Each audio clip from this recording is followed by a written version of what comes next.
adanga kan kalle main nimina kan member zom takte house in nila chungchanga nimina khan thel lei thele wiren oma minister zom tak purwa Romawia roi tele member zom tak Lalduhawm te direct in chair po address to lovin in 90 nanti to sia khai kan tia house omnan tele tin melo thlir tu mezomi pui te po kan ril ro oma tin he house a hian thanem ngaina wangin opposition ten sarkar thil ti dan hi diklo ni he nai thalo ni an tia ruling ten tha ni en ti de te om thina khanga chu house pon thu te ni house chung le chunga isoi iti in ti khana in hiala ti chuan proceedings kan enanga ati closok in Ngaihdam hindi lang kan tia ti chuan kan official ten assembly nan enta nimina khan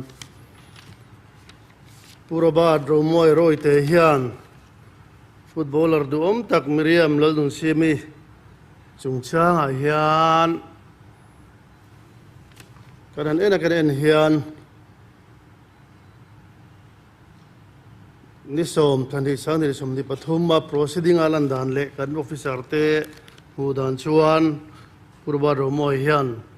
thudik asoi jokani tin house pon de kan thalawa ke chuan house sung chau hi le ke ni official te chuan kan secretary ti chuan house sung chau kan thirani ti chuan member zom ta pudu chu adik lo jok ani wangin ngai da modil don em ritual palteom be thei thonia le nang chulo ngor Speaker ni mani khanin Miriam Lalduhawm siami adam loin khulchwa dona an buai zia tele chiante zara khulchwa ani tak thu khakan suya azan lama khan in nialna chok chok ta social media ai nial ta chiam maya kalai social media thule la leng vel le elai house chunga kan thu soi kha kalongai fin peka apoi ka ti khop maya chuwang chuan fereng chunga tilui kan ilawa ka khiat sual pal liao ania wangin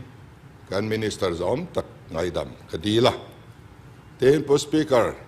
nang le kan member zom tak tele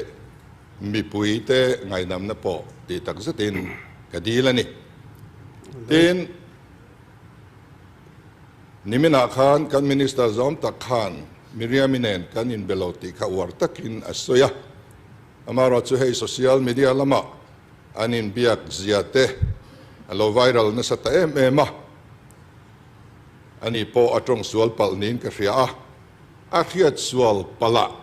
ngai sakila Ngaihdam ve thau ilang kadua tun sesona hian hilhi po speaker khiat sual te soi sual te oma kan member zom tak pakhat po khanin zo suwa kha asang ten tha tir ve boka mi ring fam kim lo kan ni so wang chuanin tun trum kan se sona hian kan thukel hi anoi ma pa mi puite pon za oma in siam thatnan mang ila a chapter hi close to ila Ngaihdam to nila thalein ka ria kalome le hi thanem mai na wanga soi ni